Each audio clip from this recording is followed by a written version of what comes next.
الحمد لله نحمده ونستعينه ونستغفره ونتوب إليه ونعوذ بالله من شرور أنفسنا ومن سيئات أعمالنا من يهده الله فلا مضل له ومن يضلل فلا هادي له وأشهد أن لا إله إلا الله وحده لا شريك له واشهد ان محمدا عبده ورسوله صلى الله عليه واله وصحبه وسلم تسليما كثيرا اما بعد فيا عباد الله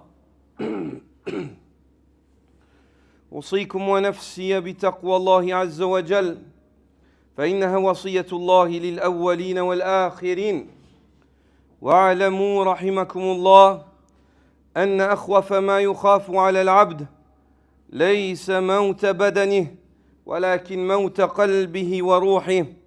وقال العلامة ابن القيم رحمه الله في كتابه القيم مدارج السالكين: والرجل هو الذي يخاف موت قلبه لا موت بدنه، إذ أكثر هذا الخلق يخافون موت أبدانهم ولا يبالون بموت قلوبهم ولا يعرفون من الحياة إلا الحياة الطبيعية، وذلك من موت القلب والروح، فإن هذه الحياة الطبيعية شبيهة بالظل الزائل والنبات السريع الجفوف والمنام الذي يتخيل رائيه أنه حقيقة، فإذا استيقظ عرف أنه كان خيالا.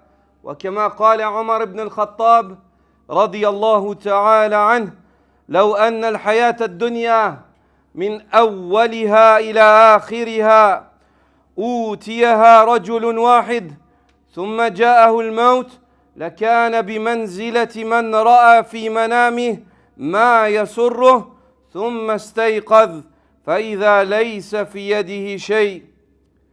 L'homme véritable, dit Ibn al-Qayyim, c'est celui qui redoute la mort de son cœur plus que la mort de son corps. Car la majorité des hommes craignent la disparition de leur corps, mais ne se soucient guère de la mort de leur cœur. Ils ne connaissent de la vie que la vie du corps, la vie physique. Or, cette perception elle-même relève en réalité de la mort des cœurs et des âmes, de ceux qui appréhendent l'existence de cette manière. La réelle mort, c'est la mort du cœur au serviteur d'Allah, et pas la mort du corps. Et les hommes aujourd'hui se soucient fortement. Lorsqu'on leur annonce qu'ils vont peut-être mourir, ils ont peur. Mais lorsqu'on leur annonce que son cœur il est en train de mourir et sa foi elle est en train de mourir parce qu'il désobéit à Allah et risque de perdre l'éternité, ils n'ont pas peur. Ils ne s'inquiètent pas. Le fait que les hommes voient les choses de cette manière, ça veut dire que leur cœur ils sont morts. Si tu fais partie de ces gens-là, où tu as peur de mourir, de quitter le dunya, mais tu n'as pas peur de ce qui va t'arriver après, ça veut dire que ton cœur il est mort. Cette vie, la vie des corps, est une vie purement apparente d'Ibn al-Qayyim. Elle ressemble à une ombre vouée à disparaître, ou à une plante qui se dessèche rapidement, ou encore à un rêve dont celui qui le voit s'imagine qu'il est réel, puis, lorsqu'il se réveille, il comprend que c'était en réalité qu'une illusion. Ça, c'est l'exemple de la vie ici-bas. C'est une ombre qui te suit, puis tout d'un coup, elle disparaît. C'est une plante, tu la vois verte, tout d'un coup, elle est sèche et insignifiante, balayée par les vents. Ou alors, c'est comme l'exemple d'un rêve où tu dors et puis on te réveille et dit c'est fini. Sors, réveille-toi. Maintenant, tu es dans la réalité. Ce sens-là, dit Ibn al-Qayyim, c'est au sujet de ce sens que Omar ibn al-Khattab a dit: si un homme recevait la vie d'ici-bas depuis son commencement jusqu'à sa fin, ne faites pas craquer vos doigts à la mosquée, ceci est interdit. Si un homme recevait la vie d'ici-bas, on lui donne tout ce qu'il veut dans le dunya, du début du dunya jusqu'à la fin. On dit tout le dunya, est-ce qu'il a existé? C'est à toi, tiens, prends-le, garde-le. s'il recevait la vie d'ici-bas du début jusqu'à sa fin, puis que la mort venait à lui, cela serait comparable à quelqu'un qui aurait vu dans son sommeil ce qui le réjouissait, puis il se serait réveillé sans rien trouver dans ses mains. Tu as vu dans ton songe, ça te réjouit, tu avais tout ça, tu te réveilles, tu n'as plus rien. وقد قيل إن الموت موتان موت إرادي وموت طبيعي فمن أمات نفسه موتا إراديا كان موته الطبيعي حياة له. Ibn al-Qayyim dit, il a été dit également que la mort des êtres est de deux types, une mort spirituelle et une mort physique corporelle. Une mort spirituelle volontaire et spirituelle et une mort physique et corporelle. Celui qui fait mourir son être d'une mort volontaire et spirituelle verra sa mort physique et corporelle devenir pour lui la porte ouverte à une vie véritable et éternelle. Celui qui fait mourir son être d'une manière volontaire, c'est-à-dire il lutte pour obéir à Allah Azza wa Jal, c'est comme une mort, c'est difficile. Il quitte les passions. Celui-là, quand la mort lui viendra, la porte à l'éternité et une vraie vie, elle va s'ouvrir à lui. Il a tout compris, il aura gagné. ومعنى هذا أن الموت الإرادي هو قمع الشهوات المردية وإخماد نيرانها المحرقة وتسكين هوائجها المتلفة فحينئذ يتفرغ القلب والروح للتفكر فيما فيه كمال العبد ومعرفته والاشتغال به ويرى حينئذ أن إيثار الظل الزائل عن قريب على العيش الذي ذا الدائم أخسر الخسران. Il dit le sens de cette mort volontaire réside dans la répression des passions destructrices, l'extinction de leurs flammes brûlantes et l'apaisement de leur agitation dévastatrice. C'est-à-dire la mort volontaire par laquelle tu atteins toi la vie lorsque la mort dans laquelle tu n'as pas le choix te viendra, c'est celle par laquelle tu combats ton être, tu t'éteins tes plaisirs. C'est comme une mort que toi tu te donnes. Les gens ils disent, ah regarde, il se donne de la peine. Mais alhamdoulilah, il se donne de la peine ici pour une éternité dans l'au-delà. Il dit, c'est le fait d'être l'extinction de leurs flammes brûlantes, de lutter contre les passions, éteindre la flamme des passions, l'apaisement et l'agitation dévastatrice que provoquent les passions et le suivi des passions dans le corps de l'homme. Alors le cœur et l'âme se libèrent pour méditer sur ce qui mène à la perfection du serviteur et à la connaissance d'Allah. Et pour s'y consacrer pleinement, il devient alors évident que préférer la vie des corps éphémères et vouée à disparaître, il devient alors évident que préférer la vie des corps, cette vie des corps qui est vouée à disparaître à une vie éternelle et délicieuse, constitue la plus grande des pertes. Lorsque l'homme il a compris, il a réussi à aller au-dessus de l'état animal et il comprend qu'il va mourir, cette mort-là, personne n'a le choix. Mais c'est bien qu'il lutte, qu'il se donne une mort spirituelle par laquelle il combat son être ici-bas pour trouver une vie éternelle dans l'au-delà. Et pas qu'il se dise, je vis cette vie, je me fais plaisir, tout ce que je veux, je le fais. Et puis quand vient la mort, il se réveille, il voit qu'il n'avait rien entre les mains, et là il voit que les vrais problèmes, ils commencent pour l'éternité. Que les vrais problèmes, ils commencent pour l'éternité. فأما إذا كانت الشهوات واقدة واللذات مؤثرة والعوائد غالبة والطبيعة حاكمة فالقلب حينئذ إما أن يكون أسيرا ذليلا أو مهزوما مخرجا عن وطنه ومستقره الذي لا قرار له إلا فيه أو قتيلا ميتا ما لجرح به إيلام وأحسن أحواله أن يكون في حرب يدال فيها مرة ويدال عليه مرة. En revanche, dit-il, lorsque les passions sont attisées, que les plaisirs sont privilégiés et que les habitudes dominent et que la nature charnelle gouverne, le cœur se trouve alors dans l'un de ces états. Soit il est captif et humilié, soit vaincu et expulsé de sa patrie et de son lieu de stabilité qui est la piété, soit tué et mort. Qu'Allah Azza wa Jal nous en préserve, et il fait allusion à la mécréance ici. C'est-à-dire il n'a plus la foi. À force de s'être donné aux passions, il n'y a plus de ressenti religieux, il n'y a plus d'iman, il n'est plus convaincu qu'il va être ressuscité. Pour lui, la seule vie, c'est celle-là. Et il croit que ce qu'il voit. À ce moment-là, il est mort. C'est fini. Soit il est tué et mort, sans même ressentir la douleur de ses blessures. Et dans le meilleur des cas, il est en état de guerre. Il l'emporte parfois, puis se voit dominer à d'autres moments. Le meilleur des états d'une personne qui s'adonne aux passions, c'est la lutte. Des fois, il se lève, des fois, il tombe, des fois, il se lève, des fois, il tombe. Faites attention, craignez Allah Azza wa Jal. Faites votre choix. Ne choisissez pas une chose qui va cesser. Et ne vendez pas une chose éternelle pour le prix d'une chose qui va cesser. Quel vil troc, quel mauvais troc. Ce n'est pas le troc et le commerce des gens intelligents. Ce n'est pas le troc et le commerce des gens intelligents et doués de raison. فإذا مات العبد موته الطبيعي كانت بعده حياة روحه بتلك العلوم النافعة والأعمال الصالحة والأحوال الفاضلة التي حصلت له بإماتة نفسه فتكون حياته هاهنا على حسب موته الإرادي في هذه الدار.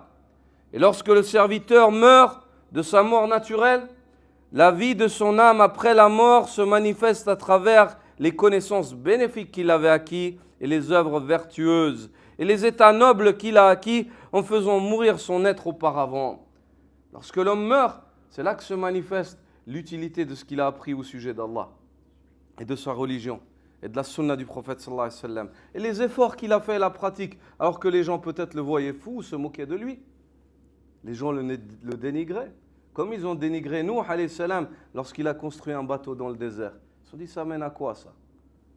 Ça sert à quoi? Pourquoi vous faites tout ça? Quand vient le déluge et que les gens coulent, seront sauvés ceux qui se tiennent sur l'arche de Noé et ceux qui se tiennent sur la sunna du prophète Mohammed sallallahu alayhi wa sallam. Mais n'attends pas que le déluge vienne pour t'en rendre compte, car par Allah azza wa jal, chacun se rendra compte. Mais à ce moment-là, certains, leur prise en considération de la réalité, elle ne leur sera plus d'aucune utilité. Ils n'auront rien gagné avec cela. Tandis que l'homme perspicace qui voyait par le cœur, même s'il était aveugle dans les yeux, Allah Azza wa Jal le sauvera. Allah Azza wa Jal le sauvera. Ici, Ibn al-Qayyim dit, lorsque le serviteur meurt de sa mort naturelle, la vie de son âme après la mort se manifeste à travers des connaissances, les sciences bénéfiques qu'il avait, les œuvres, et les états nobles dans lesquels il était, dans lesquels il luttait au point où il faisait mourir son être. Il ne répondait pas à ses désirs, à ses besoins charnels, à ce à quoi l'appelle son corps. Il ne répondait pas, il disait non, je veux obéir à Allah. Allah n'aime pas cela, car je rencontrerai Allah. Cette vie est une vie éphémère, et bientôt je serai dans une vie éternelle. Il luttait au point, comme s'il étouffe son être, il tue son être spirituellement, pour gagner l'éternité. Il tue son corps ici-bas pour gagner l'éternité dans l'au-delà. Pour gagner l'éternité dans l'au-delà. Sa vie dans l'au-delà d'Ibn al-Qayyim sera proportionnelle à la mort volontaire qu'il aura accomplie dans ce bas monde. Combien il a lutté, combien il a éteint ses passions, combien il a étouffé son être pour obéir à Allah ici-bas, ça c'est sa situation dans l'au-delà. Si c'était un combattant au point où il a atteint un degré où il combat contre lui-même, constamment jusqu'au dernier souffle, Allah Azza wa Jalla lui accordera une vie éternelle et large, un paradis large comme les cieux et la terre dans l'au-delà. وهذا موضوع لا يفهمه إلا ألباء الناس وعقلاؤهم ولا يعمل بمقتضاه إلا أهل الهمم العالية والنفوس الزكية الأبية. Et puis Ibn al-Qayyim conclut et dit, voilà un thème, le sens duquel seuls les hommes intelligents et perspicaces peuvent comprendre. Tu veux savoir si tu es intelligent? Regarde si tu as compris ça. Si tu as compris cela, même si tu ne sais pas écrire ton nom, tu es intelligent.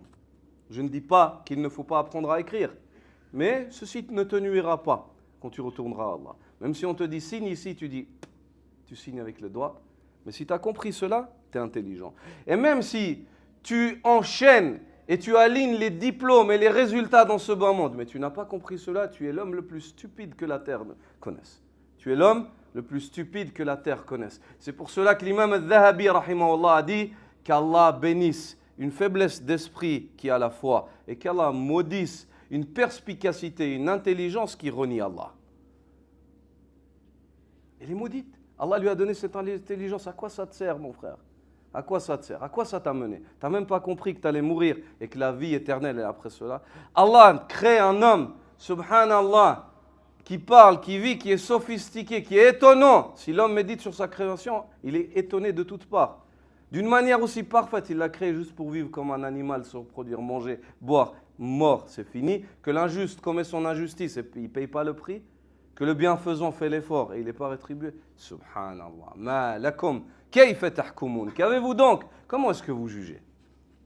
Comment est-ce que vous jugez? Elle est où votre intelligence? Où est-ce que vous avez osé penser cela? Où est-ce que vous avez osé penser cela?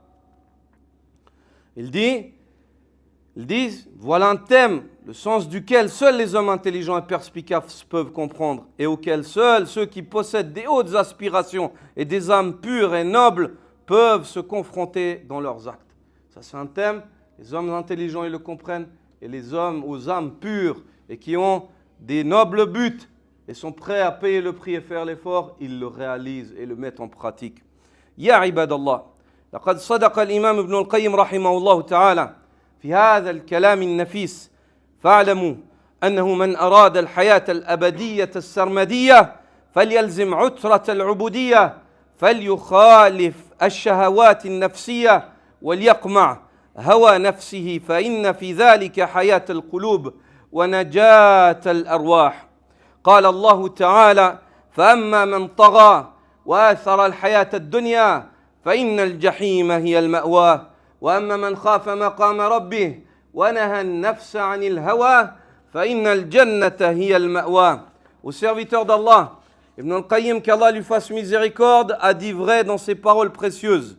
Sachez donc que quiconque aspire à la vie éternelle et impérissable doit s'attacher fermement à la voie de la servitude envers Allah et son adoration, s'opposer aux passions de l'âme et réprimer ses penchants, car c'est là que réside la vie des cœurs et le salut des âmes. Allah le Très-Haut dit dans le sens de sa parole: quant à celui qui s'est rebellé et a préféré la vie d'ici-bas, il s'est rebellé, il n'a pas obéi à Allah, il a préféré la vie d'ici-bas, alors l'enfer sera son refuge, son dernier gîte. Mais quant à celui qui a craint de se tenir, de comparaître devant son Seigneur et a interdit à son être de suivre ses passions, alors le paradis sera son refuge, son dernier gîte. وقوله تعالى طغى معناه تجاوز الحدود التي ينبغي للإنسان أن يقف عندها بأن كفر وآثر الحياة الدنيا على الآخرة لتكذيبه بالآخرة. Quant à la parole d'Allah, quant à celui qui tara, qui désobéit, signifie qu'il dépasse les limites que l'homme est tenu de respecter en reniant la vérité et en préférant la vie d'ici-bas à l'au-delà, par négation dans la résurrection. Par Allah, l'homme lorsqu'il désobéit, je ne dis pas que tout désobéissant a renié l'au-delà, mais lorsque tu désobéis, ta foi en l'au-delà, elle est très basse. Parce que si tu es convaincu que tu vas être seul devant Allah, que tu vas être jugé pour ça, et que tu te rappelles de ça, Wallah, ou tu es fou, il n'y a pas d'autre solution. Et tu désobéis délibérément, se dire. Mais allume un feu à côté quand tu désobéis et mets ton doigt dedans. Et dis je patiente. Ou juste un petit briquet, pas plus. Prends un petit briquet et mets le doigt dedans. Tu dis ouais, c'est bon, je suis prêt. Moi je désobéis, je suis prêt à désobéir. J'allume ça, regarde. Tu arrives à patienter? Allahu Akbar. Ce n'est qu'un petit briquet, ce n'est pas le feu de l'enfer. Le feu de l'enfer carbonise et brûle les hommes et les pierres. Trouve-moi un feu dans le dunya qui désintègre les pierres. Le feu de l'enfer, son alimentation, c'est les hommes et les cailloux. Wuquduha an-nas wal hijara. Allah Azza wa Jal dit, l'alimentation qui attise le feu de l'enfer, c'est les hommes et les cailloux. C'est les hommes et les cailloux. Donc toi, quand tu te dis, c'est bon, moi je peux désobéir, je désobéis, à ce moment-là, ta foi, par ton acte, tu témoignes que ta foi en l'au-delà, elle est très basse. Tu ne te rappelles pas de l'au-delà. والمأوى هو المسكن الذي يأوي إليه المرء ويلازمه. Et la parole d'Allah Azza wa Jal, lorsqu'il dit l'enfer sera son ma'wa, ou le paradis sera son ma'wa, son point de retour, son gîte, Ceci désigne le refuge et la demeure où l'on s'installe durablement, pour longtemps. Al-Ma'wa dans la langue arabe, c'est un lieu où tu t'installes pour très longtemps. Tu ne t'installes pas avec un temps limité, tu t'installes pour t'installer. Donc si tu obéis, Allah Azza wa Jal te promet le paradis comme Ma'wa. Si tu désobéis, Allah t'avertit avec l'enfer comme lieu dans lequel tu risques de t'installer durablement. وَمَقَامَ رَبِّهِ هُوَ الْقِيَامَةِ وَإِنَّمَا الْمُرَادُ مَقَامُهُ بَيْنَ يَدَيْ رَبِّهِ جَلَّ شَأْنُهُ فَأُضِيفَ المقام إلى الله عز وجل من حيث إنه بين يديه وفي ذلك تفخيم للمقام وتعظيم لهوله وموقعه من النفوس. Et l'expression, lorsqu'Allah Azza wa Jal dit quant à celui qui craint maqam rabbi, qui craint de comparaître devant son Seigneur, ce mot-là renvoie au jour de la résurrection, c'est-à-dire le moment où le serviteur se tiendra debout devant son Seigneur. Et le terme maqam ici est attribué à Allah en raison de la station devant lui, afin d'en imaginer, afin de magnifier la gravité de ce jour-là ainsi que son immensité, d'en souligner l'effroi et l'impact sur les cœurs. Maqam rabbi, quant à celui qui craint le jour où il se tiendra debout devant qui? Allah qui a créé les cieux larges. Allahu Akbar.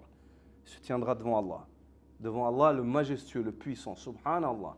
Aujourd'hui, si on te dit tu vas comparaître devant un juge et tu risques ceci ou cela, subhanallah, chaque être humain normalement constitué, il réfléchit. Même celui qui est le plus brûlé dans la tête, il réfléchit parce qu'il sait il va se passer quelque chose. Allahu Akbar. Devant Allah, tu te tiens debout devant Allah.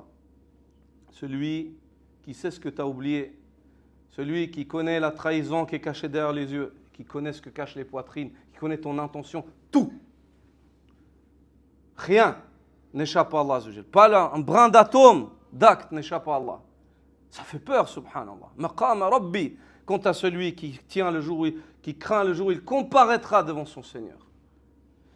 Et le fait que l'homme se rappelle de ça, ça le pousse à lutter ses passions. C'est pour ça qu'Allah Azza wa Jal fait suivre de soi et dit وَنَهَا النَّفْسَ عَنِ الْهَوَى, quant à celui qui craint de comparaître devant son Seigneur et lutte, il repousse son être, il combat son être afin qu'elle ne désobéisse pas. Il hawa ici هو شهوات النفس وما جرى مجراها وأكثر استعماله إنما يكون في غير المحمود. El hawa désigne les passions de l'âme et tout ce qui leur est assimilé. Ce terme est le plus souvent envoyé dans le Coran et il désigne ce qui est blâmable, le fait de suivre les passions. C'est blâmable, ça a été évoqué d'une manière blâmable dans le Coran. Sahl ibn Sa'd al-Tustari, rahimahullah, a dit La yaslam min al-hawa illa al-anbiya wa ba'du siddiqin. Les seuls à se préserver à l'absolu du suivi des passions, c'est les prophètes et certains hommes véridiques. Sinon, la plupart des gens, ils vont succomber. Les prophètes et certains hommes véridiques. Et l'homme véridique, c'est qui? La définition du siddiq, de l'homme véridique, c'est celui qui apprend ce qu'Allah veut de lui et il le met en pratique sincèrement. Un homme véridique, c'est quoi? Comment est-ce que tu sais si tu es véridique? Tu apprends qu'Allah, il n'aime pas ça, tu le quittes, tu te détestes. Quand toi, tu fais une chose qu'Allah n'aime pas, tu détestes dans ta personne cela. Quand tu arrives à ce degré-là, ça c'est la siddiqiyya. L'homme véridique, c'est un homme qui sait la vérité et il se contraint et se résigne. Il lutte contre lui-même, il prend son être, il dit non, tu vas faire ça parce que c'est Allah qui aime ça. Tu n'as pas le choix. Il ne donne pas le choix à sa personne. وقال ابن عباس رضي الله عنهما والمعنى خافه عند المعصية فانتهى عنها. Quant à celui qui craint de comparaître devant son Seigneur, Ibn Abbas dit, cela signifie qu'il craint le moment de la désobéissance. La désobéissance, elle passe devant lui, il se rappelle, il dit, je vais passer devant Allah, Allahu Akbar, je ne le fais pas. Le haram, il est là, il peut faire, personne n'interdit, personne ne peut l'arrêter, sauf Allah. Personne ne peut l'arrêter parmi les hommes. Qu'est-ce qu'il arrête? Il dit, je vais passer devant Allah, non, je ne fais pas ça. Je ne fais pas ça.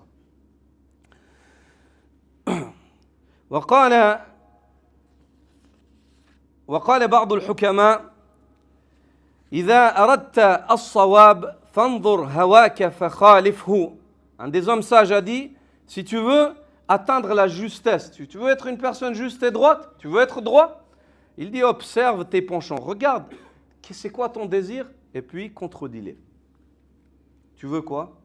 C'est quoi ton désir? À quoi t'appelles ton être? T'appelles à désobéir, à faire le haram, à mentir, à médire, à faire du mal, de l'injustice, et ainsi de suite. Stop, tu freines.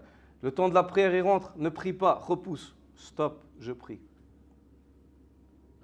Le temps de la zakat, il faut la donner. Non, peut-être l'année prochaine. Non, je donne la zakat. Ramadan, il vient. Allez, l'année prochaine, je jeûne. Non, je jeûne. Si tu veux être juste sur une bonne voie, contredis tes penchants et tes désirs. Contredis tes penchants et tes désirs. Al-Fudayl ibn Iyad a dit Afdalul a'mal khilaful hawa. Al-Fudayl ibn Iyad a dit la meilleure des œuvres, c'est le fait de contredire ses passions. وقد لخص النبي صلى الله عليه وسلم هذا المعنى في قوله عن ابي هريره رضي الله تعالى عنه ان رسول الله صلى الله عليه وسلم قال حفت النار بالشهوات وفي لفظ حجبت النار بالشهوات وحفت الجنة بالمكاره وفي لفظ حجبت الجنة بالمكاره. Et le prophète sallallahu alayhi wa sallam a résumé tout ce qu'on vient de dire. Il a résumé en un seul hadith. D'après Abu Huraira radiyallahu ta'ala anhu, le prophète sallallahu alayhi wa sallam a dit l'enfer est entouré de passions. L'enfer est entouré de passions ici-bas. L'enfer de l'au-delà, la vie de l'au-delà, la mauvaise vie dans l'au-delà, elle est entourée de quoi? De passion, de plaisir. Et il dit, sallallahu alayhi wa sallam, et le paradis est entouré de difficultés. La bonne vie dans l'au-delà, la vraie vie éternelle est bonne. Elle est entourée de quoi ici-bas? De difficultés. Elle est entourée de difficultés. فَجَاهِدُوا أَنفُسَكُمْ أَيُّهَا الْمُؤْمِنُونَ لَعَلَّكُمْ تُفْلِحُونَ. Luttez donc avec vos personnes, ô vous croyants, si vous désirez la réussite. Luttez donc avec vos personnes, ô vous croyants, si vous désirez la réussite. Barakallahu li wa lakum fil Qur'ani wa sunnah wa nafa'ani wa iyyakum bima fihi min al-wa'z wal hikmah. Aqulu ma tasma'un wa astaghfirullaha li wa lakum wa li sa'iril muslimina min kulli dhanbin wa khati'ah fastaghfiruhu yaghfir lakum.